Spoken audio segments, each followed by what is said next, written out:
피라미드를 알아야 이스라엘을 이해할 수 있다는 중요한 성경의 땅 이집트. 애굽이라는 이름으로 성경에 기록된 이 땅은 지금도 여전히 성경의 역사가 살아 숨쉬고 있습니다. 성경을 연구할수록 그 중요성을 더욱 깨닫게 되는 나라. 유명한 나라이지만 성경적으로는 잘 알려지지 않았기에 우리가 반드시 알아야 할 성경의 역사가 살아 숨쉬는 곳, 이집트로 향합니다.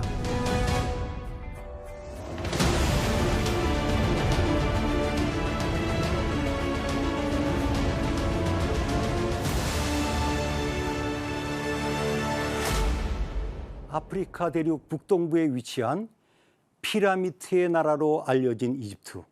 우리나라보다 10배 정도 넓은 이 나라는 국토의 대부분이 사막이지만 남쪽에서부터 흘러오는 나일강이 있기에 메마른 중동 지역에서 나일강 문명이 일어난 곳입니다. 이스라엘 가까이에 있는 강대국인 이집트는 아브라함도 야곱도 예수님도 가셨던 피난처였습니다.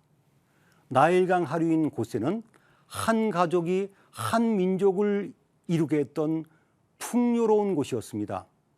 이스라엘은 출애굽하여 약속의 땅인 가나안에 나라를 세웠습니다. 성경의 역사가 기록된 성경의 땅. 예수님께서 피신하셨던 성지였던 이집트에서 저는 성경에 기록된 현장을 찾아 나섰습니다.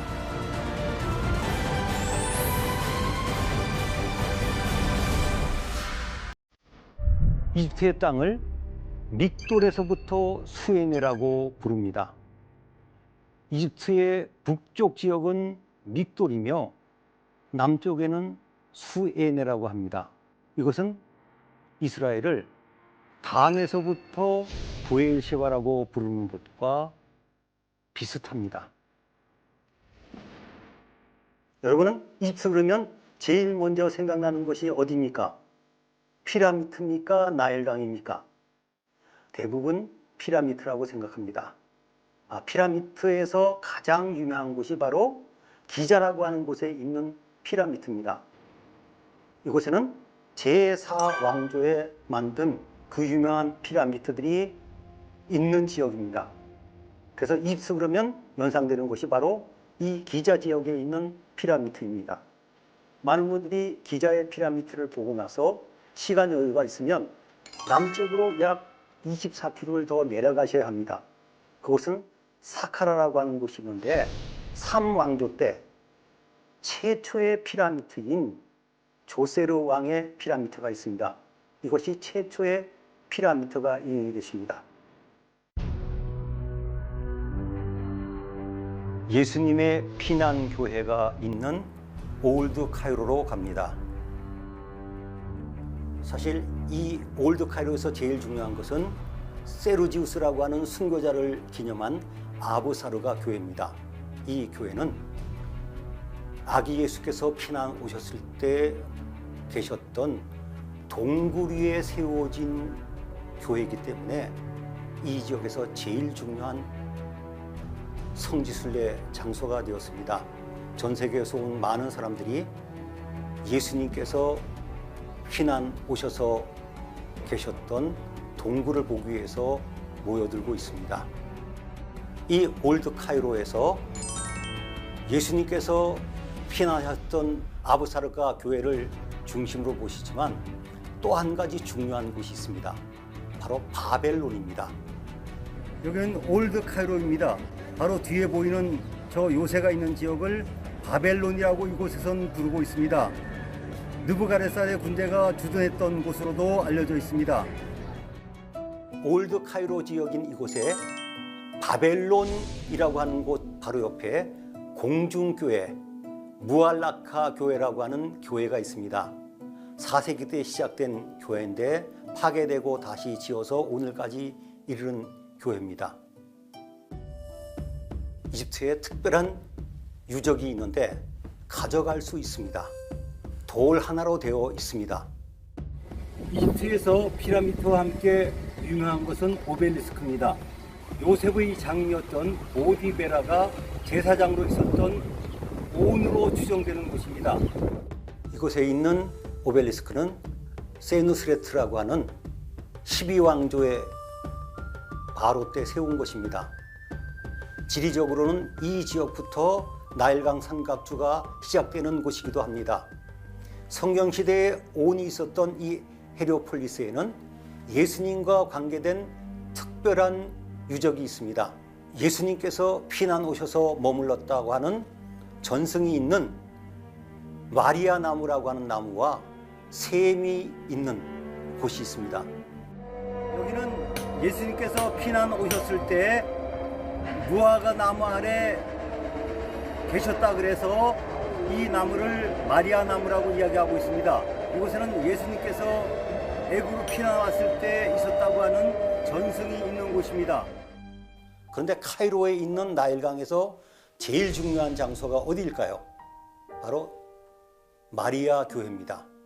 이곳은 모세를 건졌다고 하는 전승이 있는 지역입니다. 그리고 예수님께서 피난 오셨을 때 이곳에서 머물렀다가 남쪽으로 가셨다고 하는 전승이 있는 중요한 장소인데 이곳에 곱딕 교회가 자리 잡고 있습니다. 이집트는 특이한 나라입니다. 일반적으로 북쪽 지역을 상이집트라고 할 텐데 이집트는 나일강이 남쪽에서부터 흘러오기에 남쪽 지방을 상이집트라고 합니다.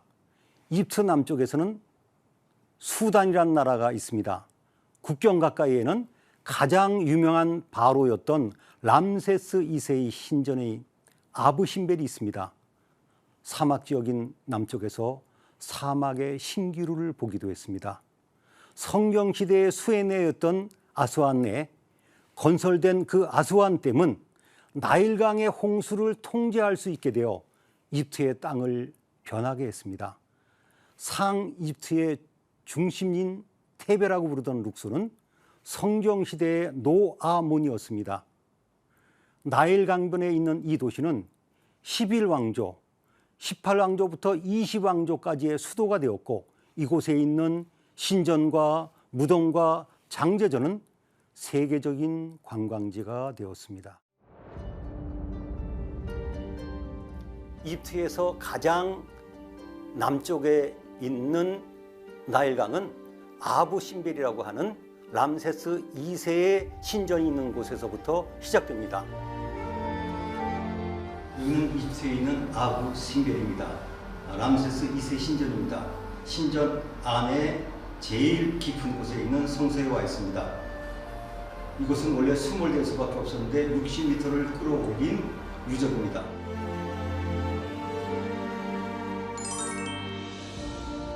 이 수에네는 이집트에서 지리적으로 매우 중요한 곳입니다. 그 이유는 성경시대의 수에네는 지금의 엘레판틴 섬이었습니다. 이 섬은 여의도보단 작지만 여의도가 한강 사이에 있는 것처럼 나일강 사이에 있었습니다. 길이가 약 2km, 폭이 500m 되며 양쪽으로 나일강이 흐르고 있는 곳입니다.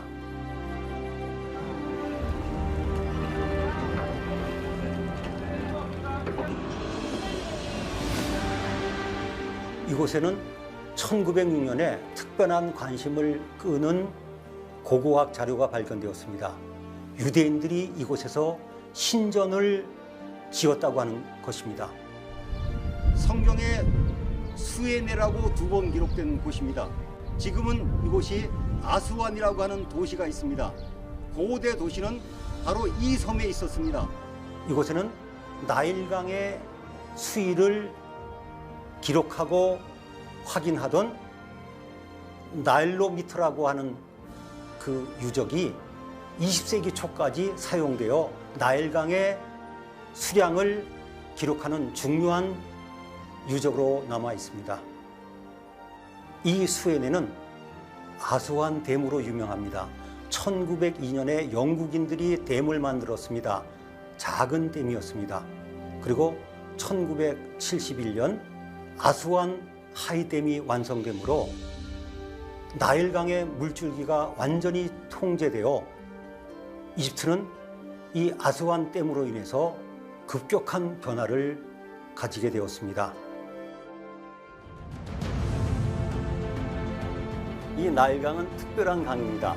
왜냐하면 남쪽에서부터 북쪽으로 흐르는 강이기 때문입니다. 저는 굉장히 혼돈을 많이 했습니다. 상류가 바로 남쪽이고 하류가 바로 북쪽입니다. 참 신기합니다. 이 지역 비가 오지 않는데 나일강 때문에 1년 내내 물이 공급되었습니다. 이 강은 아프리카에서부터 시작됐습니다. 청나일이라고 하는 지역, 에티오피아 지역과 그리고 백나일이라고 하는 아프리카 내륙 지역에서 온 강이 모여서 1년 내내 물을 공급합니다. 물론 예전에는 홍수가 있었습니다. 환경의 중요한 장소인 나일강이 이 부분에서부터 시작되기 때문입니다. 나일강은 청나일과 백나일이 수단에서 합쳐져서 나일강이 되어 이집트로 흘러갑니다. 룩소를 향해서 나아가고 있습니다. 이곳은 나일강 상류 지역에서 가장 비옥한 녹지대가 있는 곳입니다. 이집트에서 가장 큰 카르낙 신전이 있습니다. 이곳 룩소까지 사막까지 지나는 너무나도 힘들고 긴 여정을 통해 도착을 했습니다. 여기는 이집트 룩소에 있는 카르낙 신전입니다. 저 뒤에 있는 벽에 성경에 나온 희사광이 가나안을 정복하고 정복한 성읍들의 목록을 기록하고 있습니다. 그리고 그곳에서 약 2.67km 떨어진 곳에 룩소 신전이 있습니다. 지금 점점 복원이 되고 있지만 그 사이에 스핑크스가 있는 도로로 점점 복원되고 있는 중요한 유적이 동쪽에 있습니다. 뒤에 보이는 곳은 하세스트 장제전으로서 장례를 치르던 곳이었습니다. 이곳은 여러 가지 벽화와 특별히 장례를 하던 시설로 유명한 곳입니다. 이 지역에는 죽음의 땅이기 때문에 왕족, 귀족들의 무덤이 생겨졌습니다. 바로들의 무덤이 있는데 이 무덤들은 이렇게 땅 속에 깊이 묻혀 있습니다. 이곳은 약 63개의 동굴 속에 있는 무덤이 있는 곳입니다.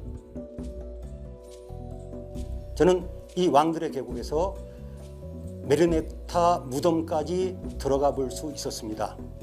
여기는 메르네타의 무덤 안입니다.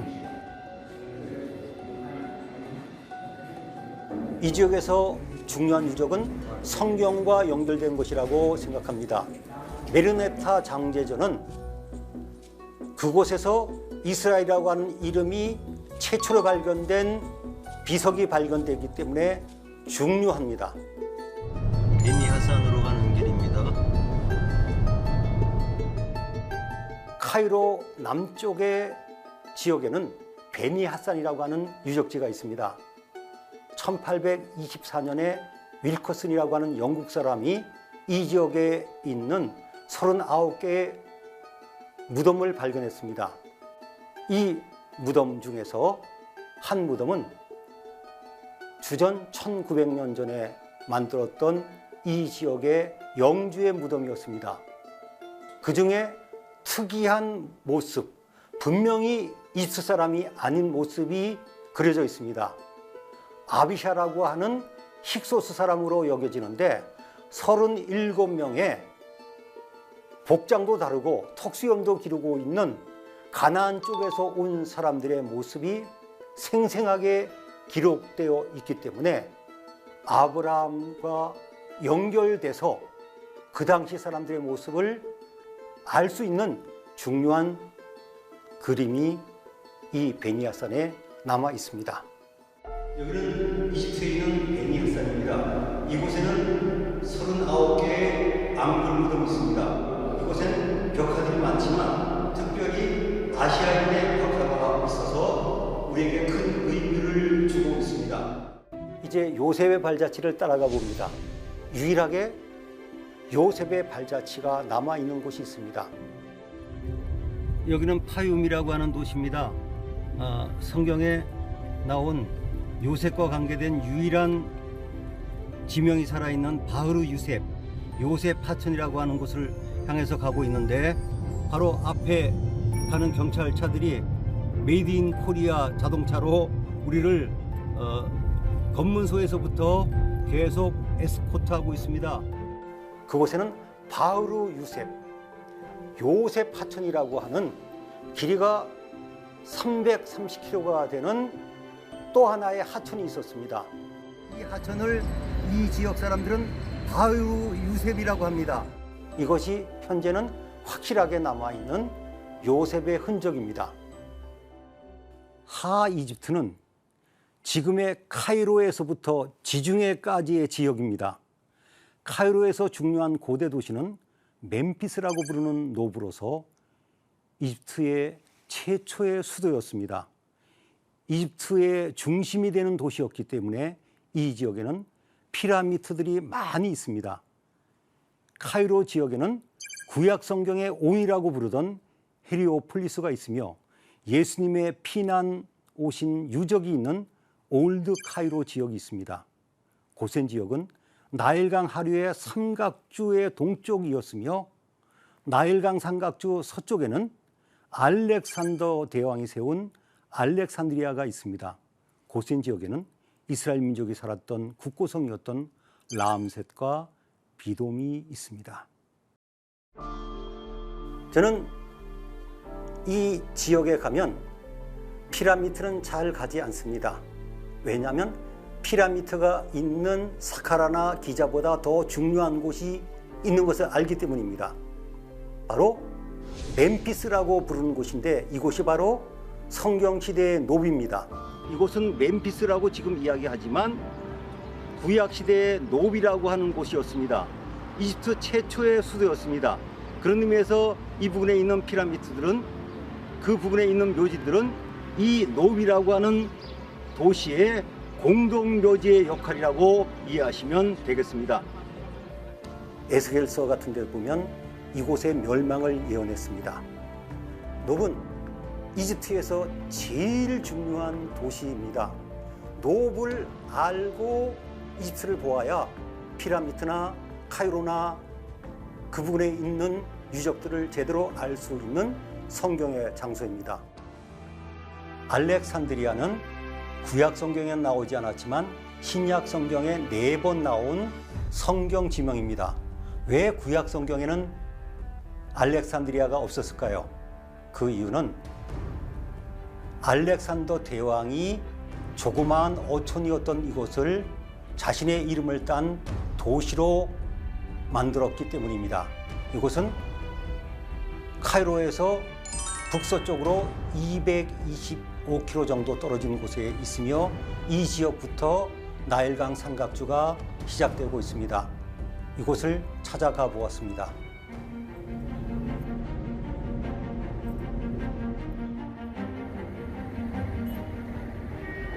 여기는 알렉산드리아입니다. 알렉산드리아는 성경에 에베소에서 말씀을 가르친 아볼로의 출신지입니다. 또 사도 바울이 무라에서 로마 쪽으로 가던 배를 탔는데 그 배의 이름이 알렉산드리아였습니다. 많은 사람들이 찾는 장소는 바로 이 끝자락에 있는 카이트 베이 요새입니다. 이 요새는 주후 15세기경에 세워졌습니다. 이곳은 바로 세계 7대 불가사의라고 하는 유명한 파로스 등대가 있던 자리에서 알렉산드리아를 찾는 모든 분들이 반드시 들리는 장소가 되었습니다. 이집트가 중요한 이유는 이스라엘 민족이 한 가정이 들어갔다가 민족이 되어 나온 고센 지역이 있기 때문입니다. 이 고센 지역은 우리가 지리 시간에 배운 나일강 삼각주 지역입니다. 이 나일강 상가 지역은 알렉산드리아부터 수에즈 운하가 지중해로 연결된 포트사이드까지 약 240km 정도의 넓이입니다. 성경에는 고센 지역의 중심이 람셋이라고 분명히 기록되어 있습니다. 여기는 이집트 고센 지역에 있는 람셋으로 추정하는 텔 엘 다바라고 합니다. 이곳이 람셋으로 추정되는 곳입니다. 바로 이곳이 이스라엘 백성의 강제 노역에 시달렸던 람셋입니다.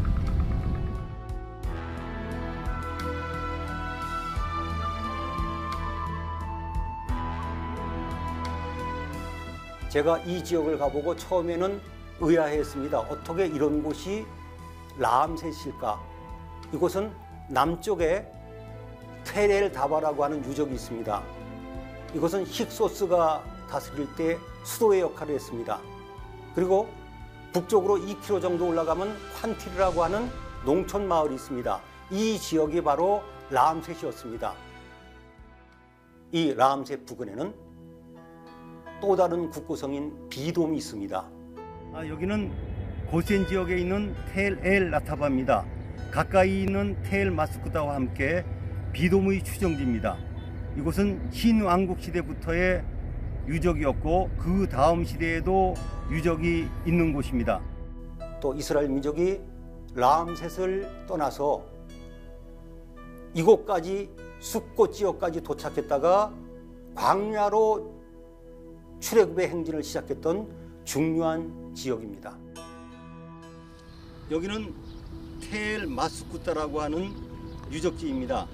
우상들의 언덕이라고 하는 뜻을 가진 큰 유적지입니다. 이곳은 가까이에 운하가 지나가고 있는 위치로 중요한 위치에 있는 성읍이었습니다. 그래서 이곳은 숲곳으로도 추정될 수 있는 중요한 지역입니다.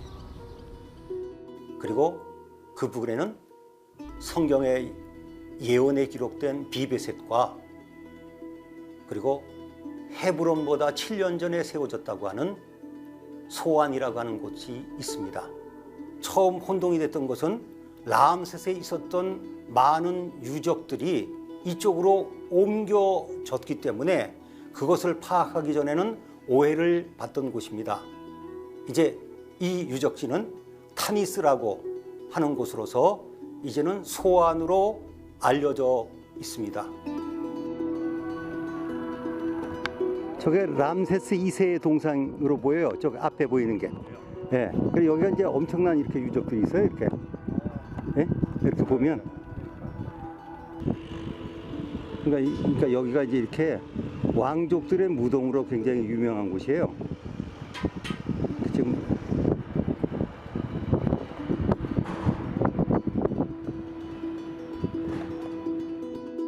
이것이 예레미야가 유대인들과 같이 와서 하나님 말씀을 전했으나 순종하지 않았던 다바네스로 추정되기 때문입니다. 이곳은 성경에 보면 바로의 궁전이 있다 그랬습니다. 이곳은 아직까지 고고학 발굴이 제대로 이루어지지 않았습니다. 또 이곳은 에스겔서의 드압누에스와 같은 곳으로 추정되는 곳입니다. 이집트는 남쪽과 서쪽은 사막으로 되어 있고 동쪽은 시내 반도가 있어 동쪽의 방벽 역할을 하는 지역이었습니다. 시내 반도는 남쪽에는 수에즈만과 아카바반이 있습니다. 지금은 수에즈 운하가 있어 본토와 구분되는 곳입니다. 시내 반도는 통로의 역할을 하는 곳이며 척박한 광야이기 때문에 베두인들이 살고 있습니다. 시내 반도의 동쪽은 이스라엘과의 국경선입니다. 시내 반도의 북쪽 해변에는 해변길이라고 부르는 블레셋 사람의 땅으로 가는 길이 있었는데 국제도로였습니다. 이 길은 예수님이 피신하신 길이었습니다. 시내 반도는 출애굽한 이스라엘 민족이 지나간 곳이기 때문에 시내산, 가데스바네아, 홍해가 있는 성경적으로 중요한 곳입니다. 예레미야가 유대인들과 같이 있었던 믹돌이 있습니다. 예레미야가 유대인들과 같이 있었던 믹돌은 텔 엘 헤르라고 하는 발굴까지 끝난 중요한 유적지입니다. 그곳에서 7km 떨어진 곳에는 펠루시엄이라고 하는 곳이 있는데 이곳은 성경에 에스겔서에 기록된 시인이라고 하는 성읍으로 인정되고 있습니다. 시내반도의 북쪽 해안에는 내륙까지 약 100km의 길이가 되는 와디 엘 아리시가 있는데 이곳은 성경에서 애굽 시내라고 부르는 곳입니다. 가까이에 이스라엘 국경이 있습니다. 성지에서는 비가 올 때만 물이 흐르는 건천을 와디라고 부릅니다. 이곳은 가나안 땅의 남쪽 경계가 되는 상징적인 곳으로 해변길이 지나가고 있습니다. 이 이집트는 동쪽으로 시내반도가 있었기 때문에 이 시내반도가 이집트 문명을 보호했습니다. 이 이집트의 동쪽 경계선에 있는 시내반도는 참 특이한 곳입니다. 북쪽으로 가면 성경의 해변길이라고 기록된 고속도로가 있었습니다. 그런데 남쪽으로 내려갈수록 점점 더 산이 높아지고 거칠어지는 특이한 형태의 지역입니다. 이 시내반도는 잘 알려진 수에즈 운하로 단절되어 있습니다. 그래서 시내반도로 들어가기 위해서는 북쪽에는 다리를 건너가야 되고 남쪽 지역에는 터널로 들어가야 되는 곳이 바로 시내반도입니다. 이 시내반도는 이스라엘 민족이 출애굽했을 때 반드시 지나간 중요한 지역이었습니다. 저도 연구하면서 놀란 것은 지중해부터 수에즈만 사이에 출애굽 시대에는 3개의 호수가 있었다고 합니다. 지금은 건조지대지만 발라라고 하는 호수가 있었습니다.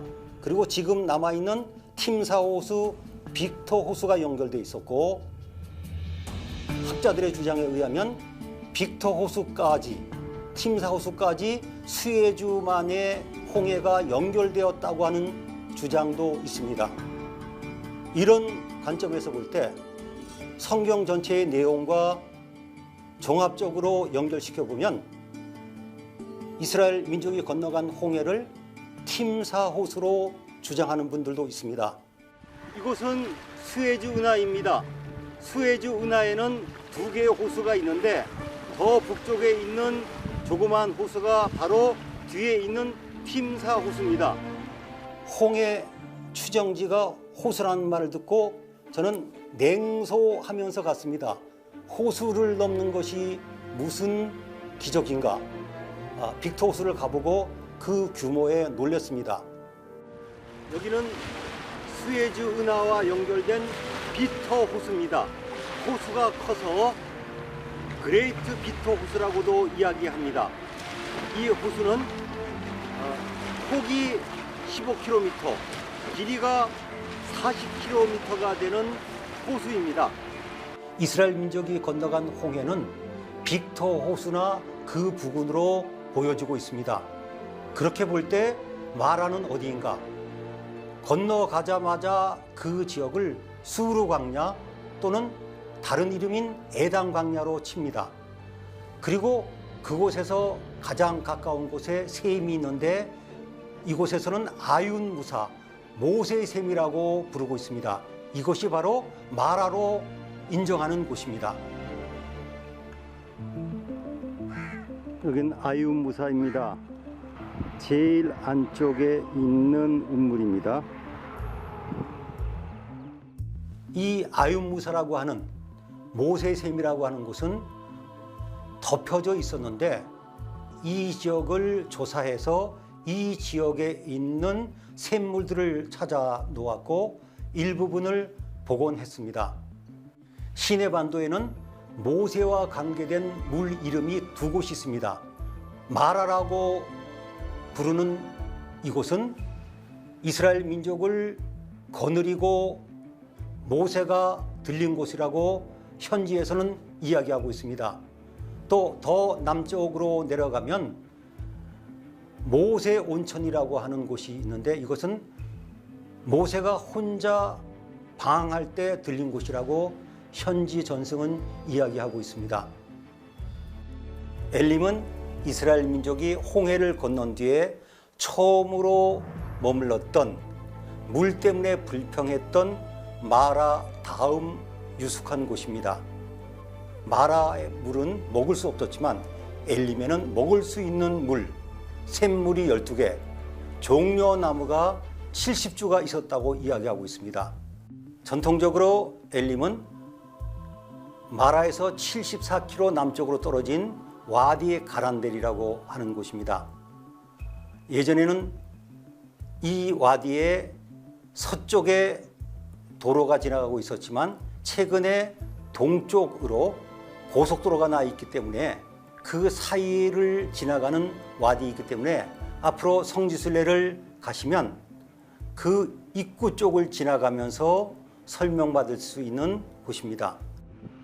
여기는 홍해 가까이에 있는 와디 그란델입니다. 저는 그란델 골짜기 입구에 있습니다. 이곳은 물이 풍부합니다. 그렇기 때문에 샘들도 있고 종려나무들도 많이 있으며 이곳에 정착한 베두인들은 농사까지 짓고 있는 곳입니다. 세라빅 엘카덴 마을입니다. 처음에 왔을 때는 비포장이었는데 최근에 이렇게 많이 개발됐습니다.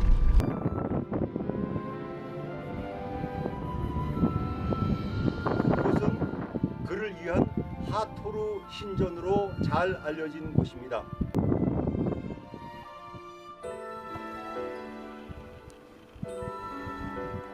전통적으로 르비딤으로 여기는 곳은 와디 페이란입니다. 이곳은 약 400개 부근이 되는 시내반도에 있는 오아시스 중에서 제일 큰 오아시스로 알려져 있습니다. 이곳은 시내산으로 추정되던 세르발산 가까운 곳에 있습니다. 이런 이유로 초대교회 때 이곳은 기독교 공동체가 형성이 되었습니다. 타오나 산이라고 하는 곳 중심으로 많은 교회 유적, 수도원들이 있었고 이곳에는 지금도 운영되고 있는 수녀원이 있습니다. 저곳이 풍차의 언덕이라 그럽니다. 윈드밀이 있던 곳입니다. 바람을 이용하던 곳입니다.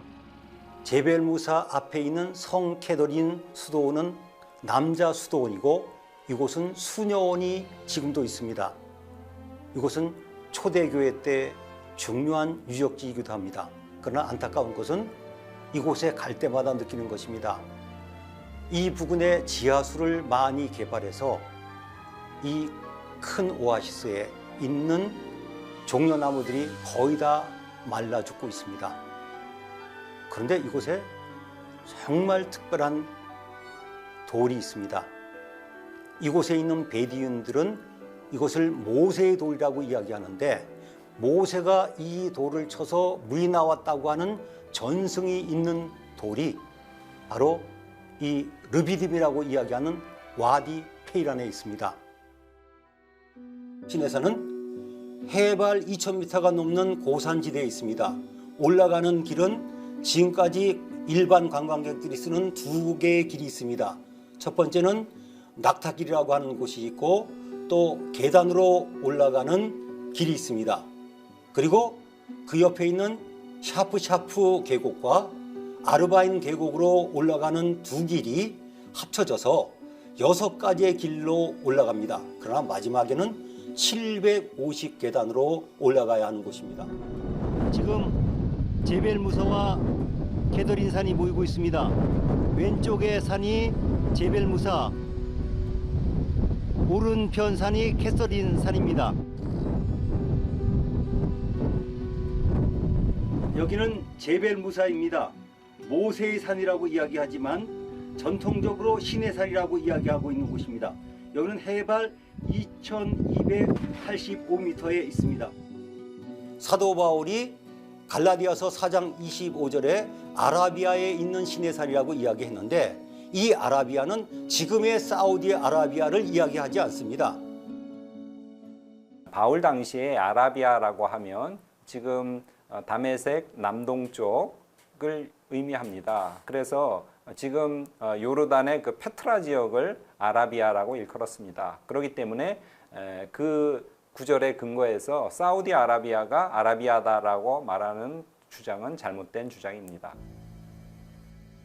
떨기나무 전승이 있는 한 나무가 이곳에 있어 모세가 본 그 떨기나무로 알려져 왔습니다. 그리고 이곳에 있는 캐더린 수도원은 떨기나무가 있는 곳에 세워져서 오늘까지 이어져 오고 있습니다.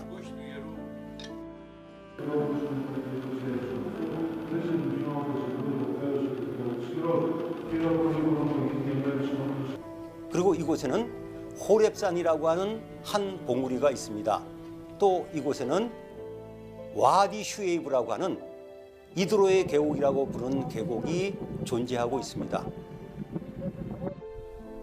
캐더린 수도원에서 3000계단을 올라오고 나면 이렇게 공터가 있습니다. 운물도 있습니다. 고도계로 보면 해발 2018m로 나와 있습니다. 엘리야가 머물렀다고 하는 그곳에 엘리야와 엘리사를 위한 수도원이 있고 그 수도원 안쪽에 엘리야 동굴이 있는 것을 확인했습니다. 지금 기브롯 핫다와 추정지는 시내 반도 안에 두 곳이 있습니다. 첫 번째 장소는 나와 미스라고 하는 곳입니다. 여기는 기브롯 핫다와의 추정지인 나와 미스입니다. 가까이에 하세롯이 있습니다. 이 나와 미스는 목이라고 하는 곳인데 이곳에 가면 신기할 정도로 어떻게 저런 구조물이 이 사막에 있나 하는 구조물이 있습니다. 이 구조물을 주거지로 이야기한 적도 있지만 대체적으로 이 지역에 있었던 무덤으로 여깁니다. 시내 반도를 답사하면서 처음에는 나아미스를 기브롯 핫다오라 알았습니다. 그러나 학자들의 연구에 의하면 그 구조물은 이스라엘 민족이 출애굽하기 전부터 있었던 지구상에서 가장 오래된 건축물로 여겨지기 때문에 출애굽 시대하고 맞지를 않아서 이 무덤이 이스라엘 사람들의 무덤이라고 하는 것은 근거가 없습니다. 더군다나 학자들의 연구에 의하면 이 시내반도 지역에 약 1000개의 나아미스 같은 이 구조물이 있었다고 합니다. 다른 나라에도 있습니다. 그리고 또 이 지역은 물이 없습니다. 그리고 핫세롯으로 인정하는 아인쿠드라와 5, 6km밖에 떨어져 있지 않기 때문에 같은 지역으로 봅니다. 많은 학자들이 기브롯 핫다오로 인정하는 곳은 루이스 에베리그라고 하는 곳입니다. 여기는 기브롯 핫다와의 추정지인 루이스 에베리그입니다. 이곳은 제가 고고학자들의 글을 보고 처음으로 찾아왔던 곳입니다. 하세롯은 기브롯 핫다와를 출발한 이스라엘 민족이 다음 머무른 곳입니다.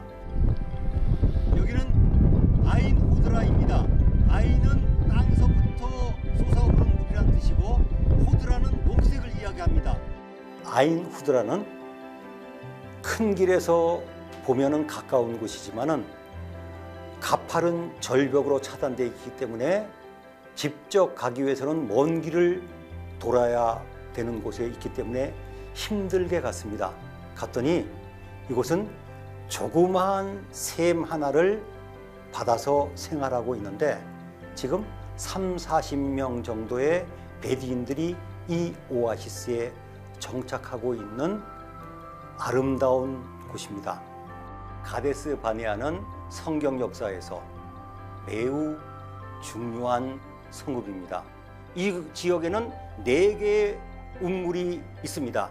제일 남쪽에는 아인 카데이스라고 하는 가데스 바네아의 이름이 있는 곳이 있지만 너무 작아서 제외되었습니다. 두 번째 있는 운물이 아인 쿠데레아트라고 하는 곳인데, 이곳에는 솔로몬 시대부터의 요새들이 이미 있었기 때문에 이곳으로 인정이 되었습니다. 그리고 북서쪽으로 3.5km 정도에는 아인 무에일레라고 하는 운물이 있습니다. 그리고 1.5km 더 가면 아인 쾌시에미에라고 하는 운물이 있습니다. 그래서 학자들은 요새의 유적이 있는 아인 쿠데레아트를 가데스 바네아로 인정하는 것이 정설이지만, 가까이에 이런 운물들이 있기 때문에 그 이스라엘 민족의 인구를 생각하면 그 지역 전체를 가데스 바네아로 이해할 수도 있는 강력한 가데스 바네아에 주장되는 곳이 바로 이곳입니다. 누에바 앞에 있는 바다를 홍해라고 주장하는 분들이 많습니다. 제가 여기 온 것은 저 기둥 때문입니다. 어떤 분들은 저 기둥이 솔로몬이 세운 도하 기념비라고 주장하기 때문에 여기에 왔습니다.